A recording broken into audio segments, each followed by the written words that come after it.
Pasadena, California, conocida por su popular desfile de las rosas, era también la cuna del apogeo de la construcción. Muchas hermosas casas de lujo se edificaron principalmente en la época de 1920. Pero este estallido inmobiliario continuó por décadas. Las casas y edificaciones siempre se encontraban en continua renovación. Es por esto que aquí florecían negocios de acabados para el hogar y materiales de construcción. Uno de estos negocios locales era Holt's Home Center.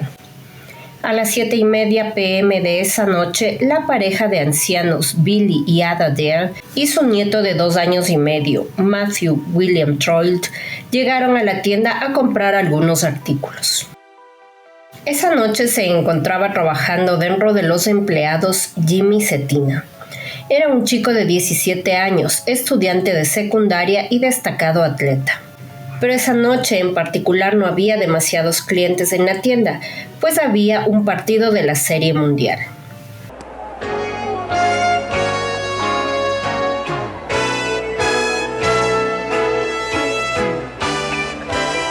NBC Sports presents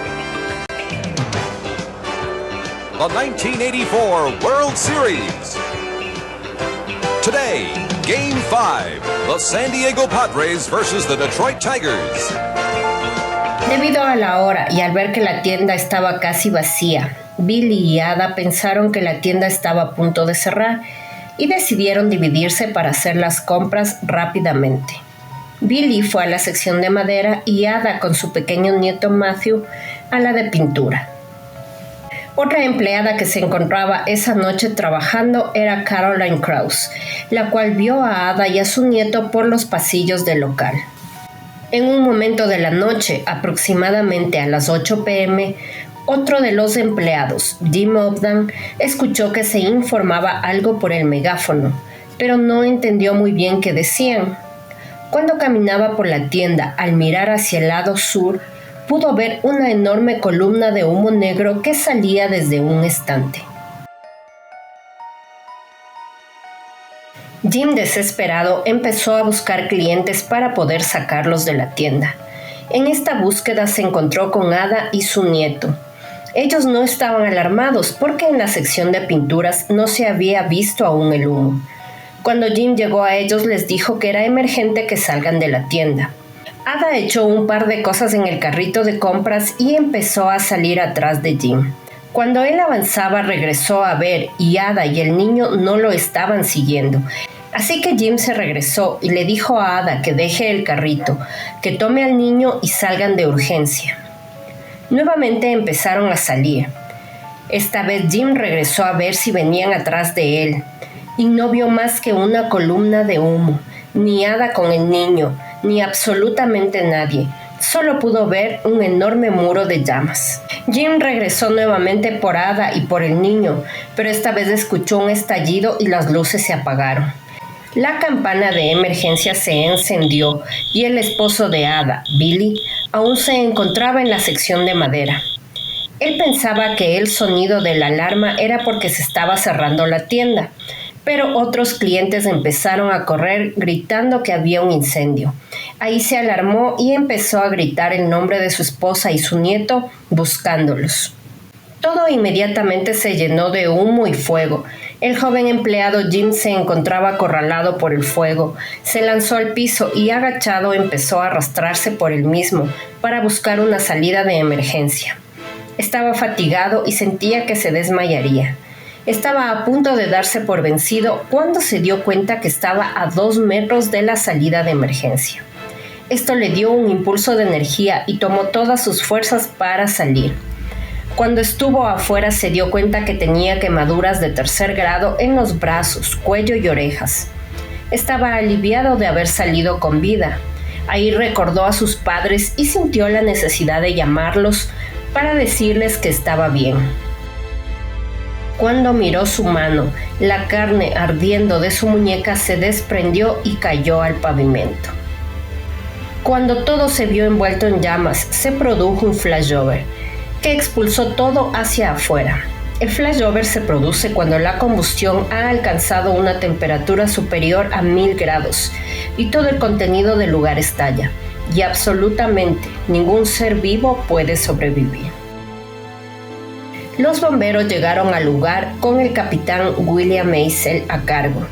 También pudo escuchar un silbido que venía de los materiales de poliuretano al quemarse. En medio de toda la confusión, Billy había logrado salir y seguía buscando a su esposa Ada y su nieto Matthew. Logró ver al joven empleado Jim Ogden, lo que le hizo pensar que sus familiares habrían logrado salir también. Pero el tiempo pasaba y ellos no aparecían.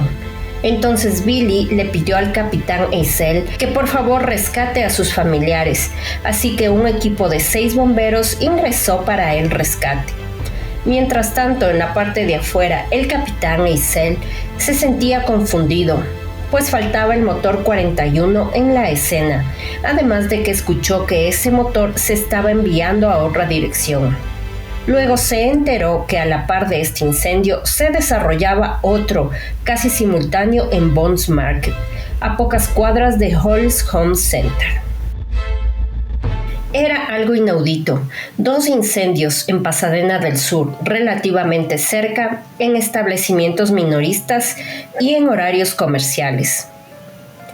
Pero esa noche estaba lejos de ser algo muy extraño, pues antes de estos 2 incendios se había atendido otro en Albertsons Market, a unas 7 millas. Pero en este incendio el origen se pudo dar con relativa facilidad. En uno de los estantes se localizó una pila de bolsas de papas fritas. Para esta investigación se comunicaron con el investigador de incendios provocados John Orr, uno de los detectives más expertos en este tipo de incendios. Al analizar las evidencias, el investigador Orr concluyó que el incendio de Albertsons Market había sido provocado y que las fundas de papas fritas, explicó, es como tener un saco de combustible sólido. Pero el siniestro de Halls Home Center continuaba. Cuando el capitán Eisel se sorprendió al encontrar al investigador John Orr en la escena del incendio, le consultó que qué hacía ahí, a lo que John Orr le preguntó si podía tomar algunas fotografías de la tragedia. Eisel esperaba que Orr, en su calidad de bombero, le brindara su ayuda, cosa que no fue así, pero de todos modos tampoco le impidió tomar las fotos. Pasaban las horas y los familiares de clientes y empleados llegaban al incendio, entre estos la madre de Caroline Krause. Llegó con los 2 hijos de Caroline, de 3 y 2 años. También el hermano de Jimmy Cetina, el cual permaneció hasta las 2 de la mañana sin noticias de su hermano. También llegó al incendio Matthew Troy, el padre del pequeño Matthew. Entre la confusión encontró a su padre Billy, así que entre todos seguían esperanzados en encontrar a Ada y al pequeño niño. Eran 4 personas desaparecidas en medio de cenizas y llamas. Los bomberos continuaban con las labores para encontrarlos, además de que trataban de determinar el origen de tan terrible incendio. Después de muchas horas de búsqueda, el resultado fue trágico. 4 cuerpos emergieron calcinados entre los escombros y cenizas. Billy no podía creer que había perdido a su amada esposa Ada y a su nieto. Toda la familia estaba conmocionada. Ambos fueron sepultados en el mismo ataúd, con Ada acunando al pequeño Matthew entre sus brazos. Más de 1,200 personas llenaron la iglesia para dar el último adiós a Jimmy Cetina. El joven había empezado a trabajar para ayudar a su extensa familia, pero todos sus sueños se vieron truncados ese fatídico día. Todas las investigaciones iniciarían para descubrir la verdad de este incendio, pero los investigadores estaban muy lejos de saber la realidad. El sargento Palmer se puso a cargo de la investigación. descubriendo que el techo estaba compuesto en su mayoría por polietileno, un material altamente combustible. Al tratar de relacionarlo con los otros 2 incendios de esa noche, descartó esta posibilidad, pues ahí el origen había sido la bolsa de papas fritas y no la espuma de polietileno. Jim Allen era otro investigador de incendios provocados, el cual llegó al lugar y empezó a buscar señales del incendio.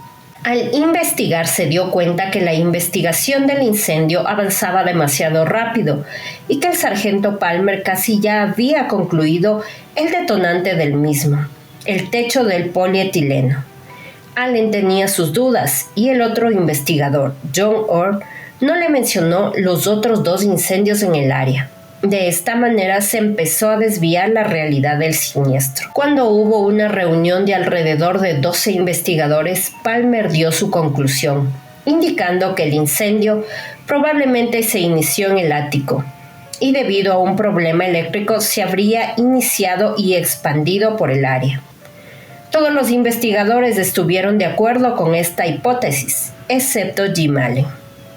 Dentro de las evidencias se recogieron un cigarrillo Marlboro con 3 fósforos de papel unidos a una banda elástica y envueltos en un papel color amarillo. Este dispositivo casero de retardo otorgaría al incendiario 15 minutos o más para salir de la tienda hasta que el cigarrillo encienda los fósforos, los cuales a su vez prendían el material inflamable a su alrededor. Pero al pasar algunos días ocurrió un hecho peculiar. Un incendio estalló en Builders Emporium, otra tienda de mejoras para el hogar, en North Hollywood, en una sección de polietileno como en los anteriores incendios. En este caso en específico, habría iniciado en un colchón de este material. 2 meses después del desastre, en otra tienda Halls Home Center en Colorado, sufrió un atentado similar, el cual no se pudo propagar, pero uno de los empleados encontró el mismo dispositivo, un cigarrillo con 3 fósforos pegados a una goma elástica. Ahora este dispositivo pasó a ser considerado como un dispositivo de firma. Este particular dispositivo no se había hecho conocer a los medios, por lo cual descartaron que se tratara de un imitador. Después de 2 años de investigaciones infructuosas, se empezaron a desarrollar con continuidad seminarios alrededor del país en cuanto a los investigadores de incendios provocados. La Conferencia de Investigadores de Incendios Premeditados de California organizó un seminario de 3 días en Fresno a partir del 13 de enero de 1987. Uno de los asistentes fue el investigador John Orr.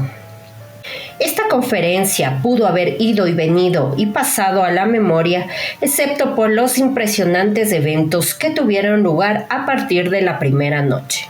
A las 8:30 p.m. aproximadamente, 1 hora después de que algunos de los registros se cerraran en la tienda Payless Drug Store en North Blackstone Avenue, un empleado vio humo levantándose de una exhibición de sacos de dormir que habían sido empaquetados en un gabinete. Pero afortunadamente el gerente de la tienda pudo contener el fuego con un extintor.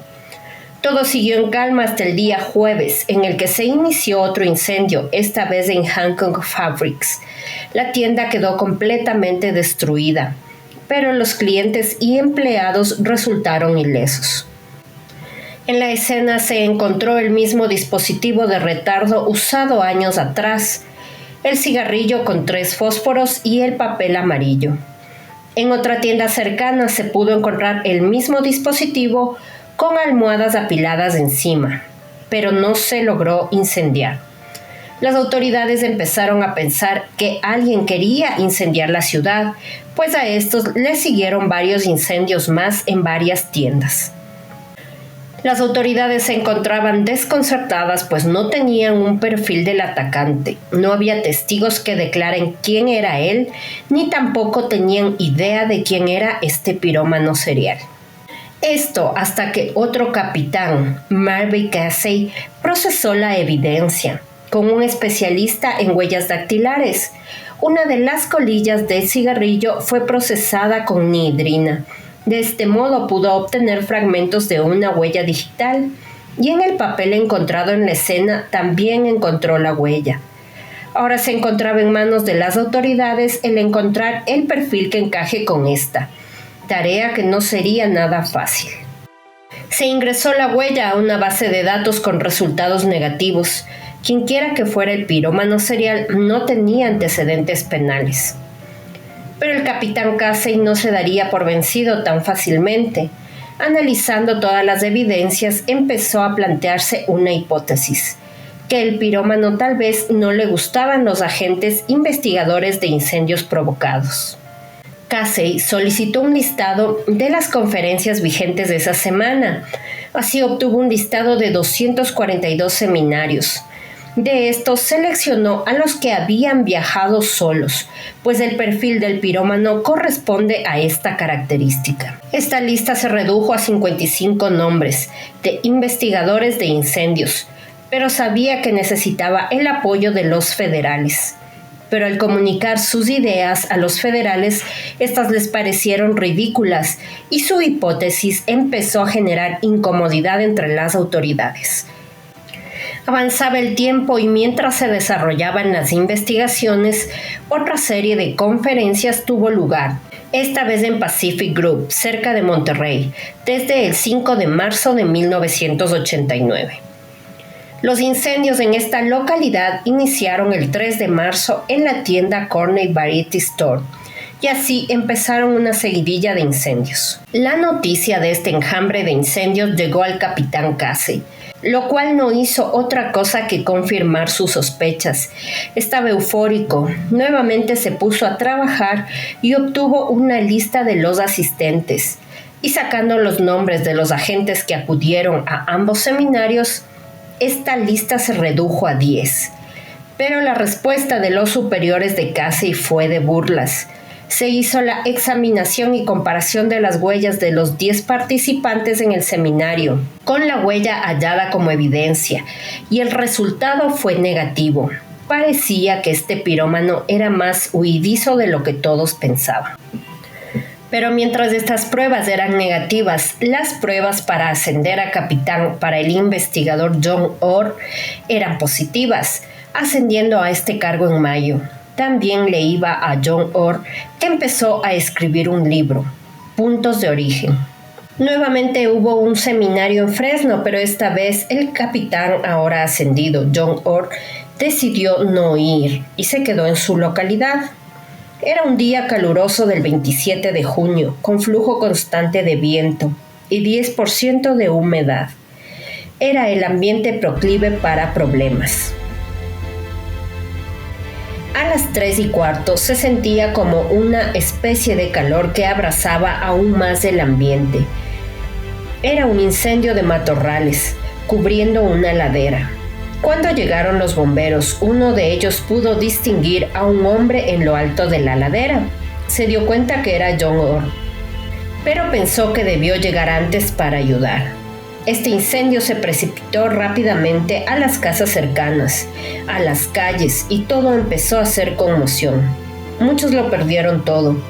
Unos bebés trillizos de una de las casas resultaron con quemaduras de 3er grado en los pies, y al final de todo el siniestro, todos concordaban con la extraña reacción del capitán Orr, pues no había realizado un informe de lo sucedido, no realizó entrevistas ni una adecuada investigación. Pasó aún más el tiempo y se formó un equipo élite, aún con más especialistas, para poder dar con el pirómano. Es aquí que se vuelve a tomar en consideración la huella que se tenía como evidencia y la hipótesis del capitán Casey. Tal vez en estos años el atacante había cometido alguna infracción y ya se encontraba en la base de datos. Los resultados esta vez fueron positivos. La huella que se veía correspondía al dedo anular izquierdo de John Orr. Si esto resultaba cierto, que el pirómano era Orr, el capitán Casey había resuelto este caso hace años, y si las autoridades le hubieran prestado atención, se habrían evitado cientos de incendios. Pero los federales tenían un plan. No pensaban alertar inmediatamente a Orr. Pensaban seguirle con un grupo encubierto de 6 coches y un avión de ala fija, y también investigar en sus cosas, como registro de vivienda, llamadas, etc. La idea principal también era colocar un dispositivo de alta precisión llamado Bird Dog en un vehículo de Orr, el cual a manera de GPS daría su ubicación. Empezó la operación y todo iba en orden. Los agentes encubiertos lo habían seguido discretamente. Pasaron los días y Orr se acercó a una tienda en la que hizo una compra de 2 cajas de cigarrillos, pese a que no fumaba. Cuando los agentes lo siguieron, pudieron ver cómo Orr arrancó frenéticamente su vehículo hacia una estación de policía. La operación se había estropeado, pues Orr pudo ver el dispositivo Bird Dog pegado en su vehículo y pensaba que se trataba de una bomba. Afortunadamente, Orr se dirigió a un experto en desactivar estos aparatos, pero los investigadores ya se habían contactado con este experto, pidiéndole que haga creer a Orr que sí, en efecto era una bomba, pero que estaba desactivada y vieja, y que pudo haber sido el fruto de una broma de sus colegas.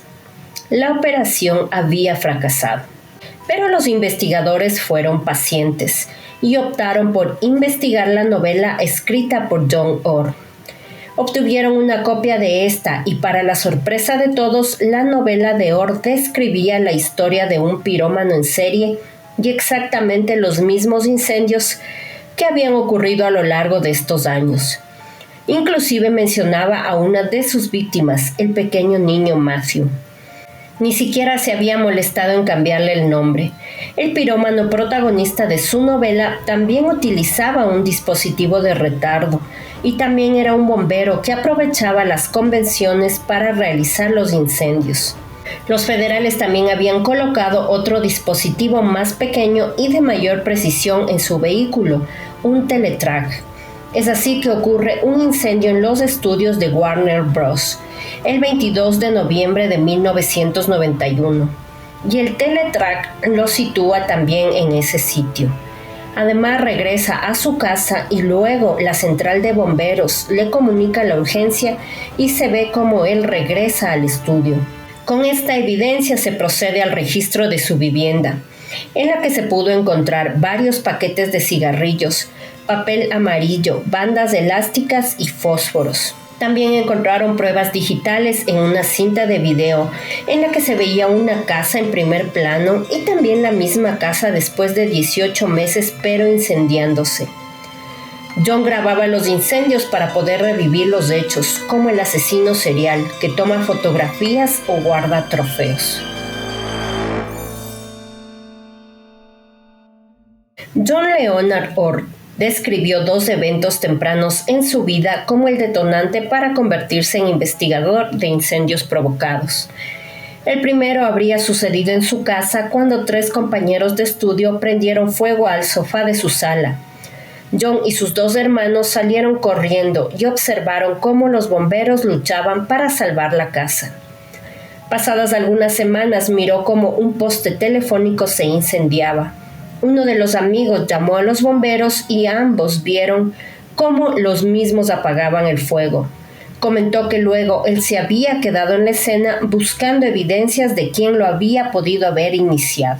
Al pasar los años desarrolló una intensa afición por la caza. Lo hacía con arcos o pistolas. Aquí empezó también a demostrar una fuerte impulsividad, como cierto día que mató de un flechazo a una mofeta, un animal que no es considerado de caza ni tampoco para alimentarse. Simplemente la vio y no se pudo contener para atravesarle la flecha. John tenía 2 hermanos mayores. Su padre era dueño de una tienda de artículos deportivos en Los Ángeles, el cual fracasó, pero hacía cualquier actividad para subsistir. John y su familia vivían en un departamento de madera de 2 habitaciones atrás de la casa de sus abuelos. Pero cuando John tenía 16 años, su madre simplemente los abandonó. El hermano mayor de John ya era independiente y su otro hermano estaba en la marina, así que de repente John se quedó solo con su padre. Su madre regresó a Los Ángeles como a los 3 años, pero nunca regresó al hogar. A los 18 años decidió unirse a la Fuerza Aérea en 1967, en donde se le ubicó en la Escuela de Mecánicos de Aviones, pero luego se transfirió a la Escuela de Extinción de Incendios, donde aprendió a operar bombas y disparar espuma química a fuego de entrenamiento. En 1968 se casó con su novia de la secundaria, Jody. Luego le enviaron asignado a otra base aérea, pero esta vez en España. Su vida militar transcurrió sin más que 3 incidentes por incendios, y cuando este periodo acabó con honores para John, su esposa ya estaba embarazada. Ahora John tenía que decidir en dónde aplicar para ejercer una carrera.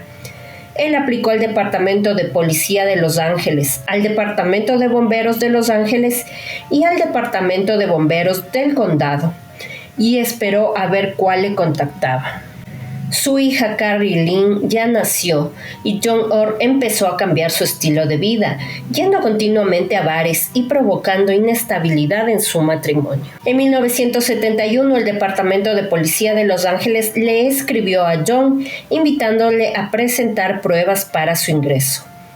Aprobó la prueba escrita, la prueba de agilidad física, la entrevista oral y el examen médico. Así que le dieron una fecha de cuándo iniciaría en la Academia de Policía. John simplemente se encontraba en la cumbre de su éxtasis. Solamente John tenía que aprobar la segunda parte del examen médico, el cual era una prueba psicológica. John se mofó de la misma y de las preguntas que le habían realizado.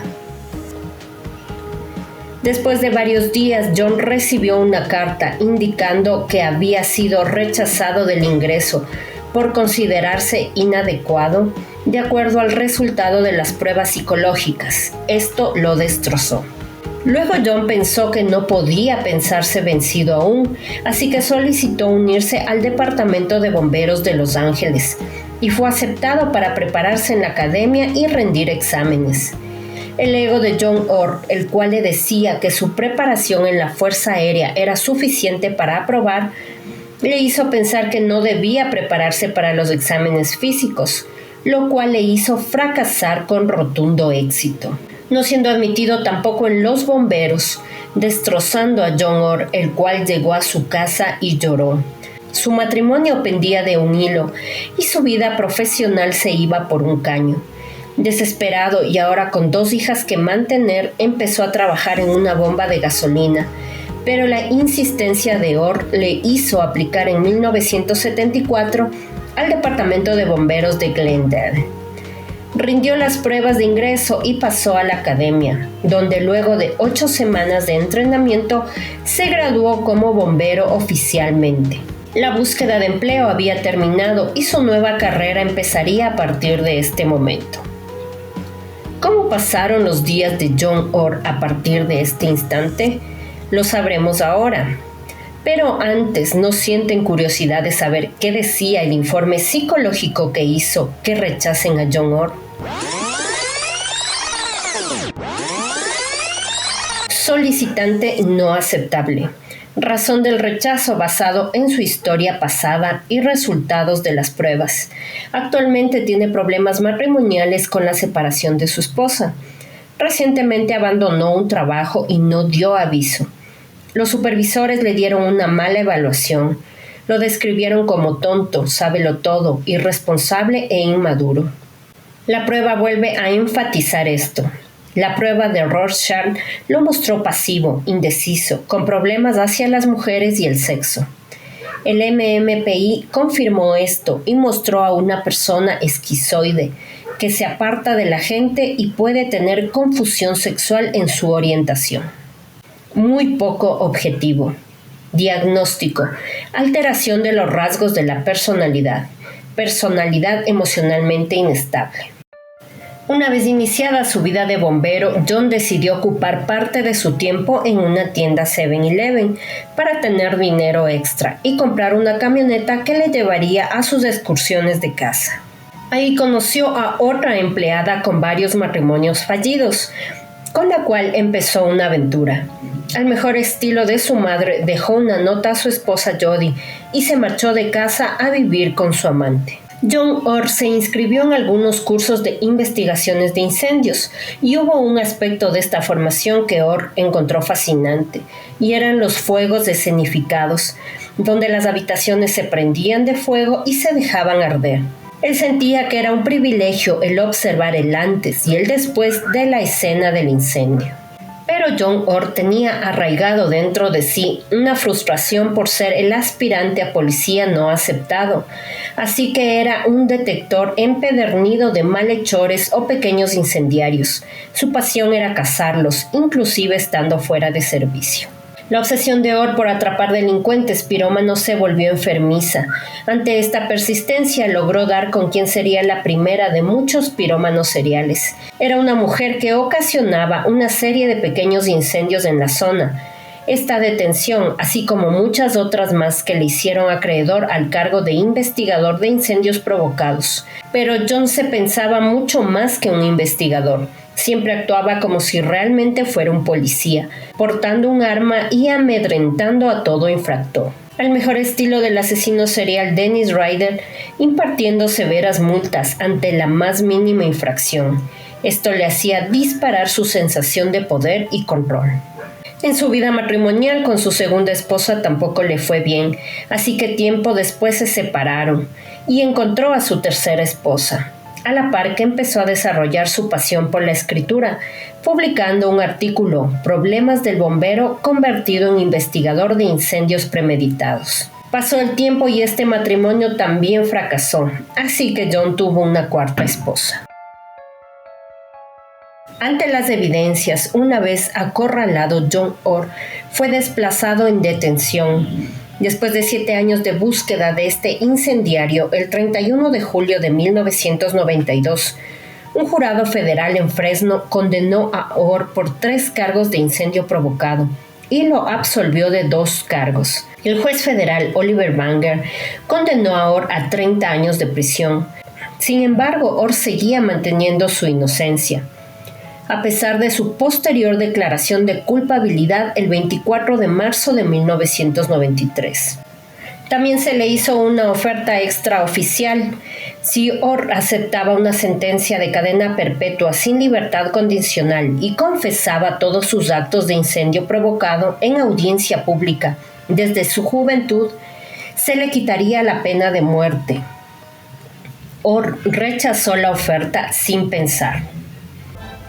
Orr está actualmente cumpliendo su sentencia de cadena perpetua en la prisión estatal de California, Centinela.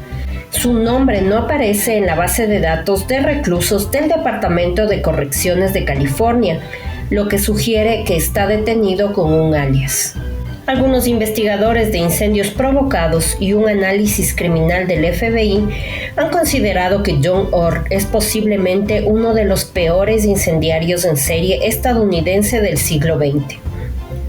El agente federal de la ATF, Mike Matassa, cree que Orr provocó cerca de 2.000 incendios entre 1984 y 1991. En los 10 años de actividad del pirómano serial se produjeron un promedio de 67 incendios promedio al año en las colinas. Luego de su detención, este promedio pasó de 67 a 1. La hija de Orr, Lori, quien más tarde se convirtió en oradora motivacional, testificó en nombre de la defensa en el juicio, y su testimonio le impidió recibir la pena de muerte. Después de mantener la inocencia de su padre durante años, finalmente llegó a creer que él era culpable y rompió todo contacto con él.